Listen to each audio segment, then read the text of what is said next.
మీకు ఎంత వెళ్ళాలనిపించినా సరే, మీ ఇష్టమైన ప్లేస్ అయినా సరే, ఈ 5 చోట్లకి మాత్రం పొర్రపాటున కూడా వెళ్ళకండి. అందులో థర్డ్ వన్ అయితే చాలా ఇంపార్టెంట్. మీ సెల్ఫ్ రెస్పెక్ట్‌కి సంబంధించింది. అందులో నంబర్ 1 నీ ఎదుగుదలను చూసి కుళ్ళుకుంటూ ఈర్ష్యతో ఉంటారు చూసారా? వాళ్ళు నువ్వు వెళ్ళగానే, "నువ్వు మునుపట్లా లేవే, చాలా మారిపోయావు" అంటూ నీ ఎదుగుదలను చూసి కుళ్ళుకుంటూ మాట్లాడుతూ ఉంటారు. వాళ్ళు మీ ఫ్రెండ్స్ కాదండి.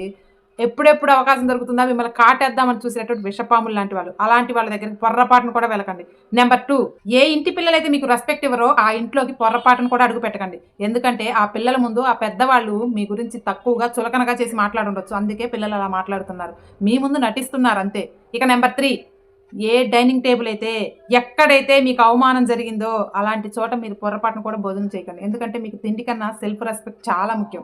ఇక నంబర్ 4 ఎవరైతే మిమ్మల్ని తక్కువ చేసి మాట్లాడతారో, నీ వల్ల కాదు, నీకు చేత కాదు అనుకుంటూ మాట్లాడే గ్రూపుల దగ్గరికి పొర్రపాటున కూడా వెళ్ళకండి. ఎందుకంటే వాళ్ళు మీలో ఉన్నటువంటి కాస్త కాన్ఫిడెంట్‌ని కూడా పడేలా చేస్తూ ఉంటారు. మిమ్మల్ని ఓడిపోయేలా చేస్తారు. ఇక నంబర్ 5 పిలవని పేరంటాలకి అస్సలు పొరపాటున కూడా వెళ్ళకండి. ఎందుకంటే పిలవని పెళ్ళిళ్ళకైనా, పేరంటాలకైనా వెళ్ళటం వల్ల మీ ఆత్మాభిమానం దెబ్బతింటుంది. కాబట్టి చావటానికైనా ఇష్టపడను గానీ, మీ ఆత్మాభిమానాన్ని మాత్రం పోగొట్టుకోకండి. అందుకే ఈ 5 చోట్లకి పొర్రపాటున కూడా ప్రాణం పోయినా కానీ అస్సలు వెళ్ళకండి. మీకు కూడా ఈ 5 పాయింట్లు కరెక్ట్ అనిపిస్తేనే కామెంట్ సెక్షన్‌లో యెస్ అని కామెంట్ చేసి వీడియోకి ఒక లైక్ చేయండి.